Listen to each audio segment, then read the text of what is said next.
Hi there, Vic Veer, ENT surgeon.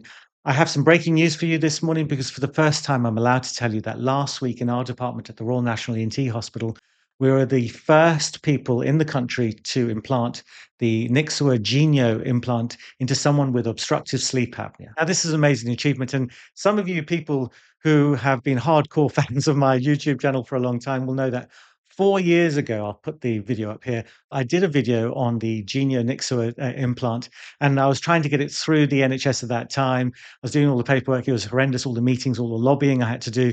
But at the end, a little thing called COVID scuppered all my plans, and I've had to start again from scratch. But really, really happy that finally we've got this implant available for people on the NHS for free. So just in case you don't know about these implants, I'm just going to give you a little bit of background information about this Nixua Genio implant. It's different from the Inspire implant that some of you may have heard about, which is the pacemaker type one that sits here.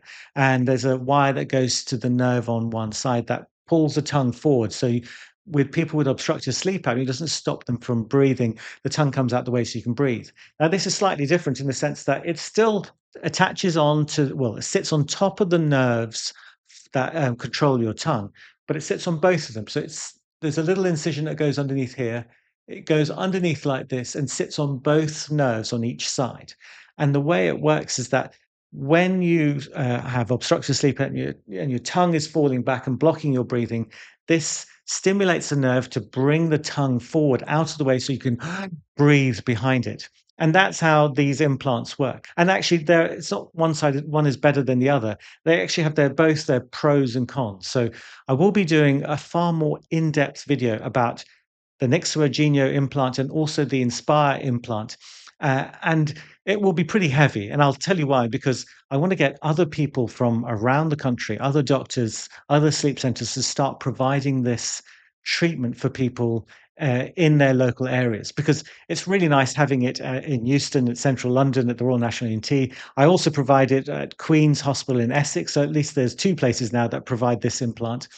But and I guess if you want it privately, you can get it done in Harley Street as well. But the point is, I want other people from around the country to provide this free on the NHS.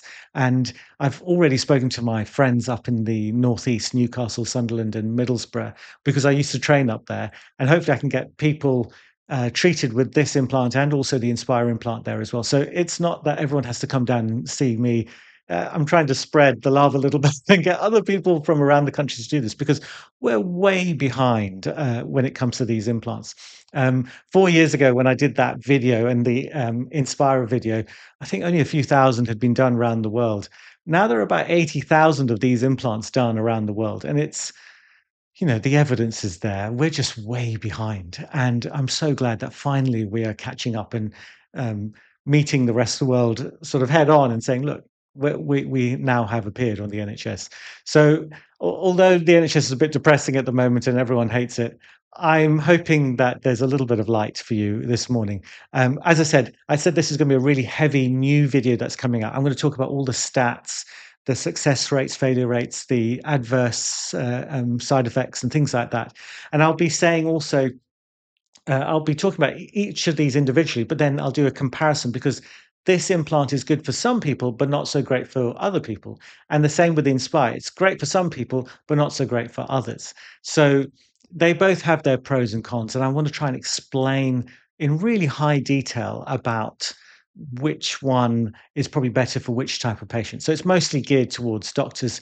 But if people maybe on this channel like that level of detail and want to see all the stats and the boring stuff, as YouTube likes to tell me, then yeah, watch it. Anyway, really nice to see you all. Thank you so much, and I'm really happy for everyone out there that we finally made it. Thank you very much. Take care. Bye bye.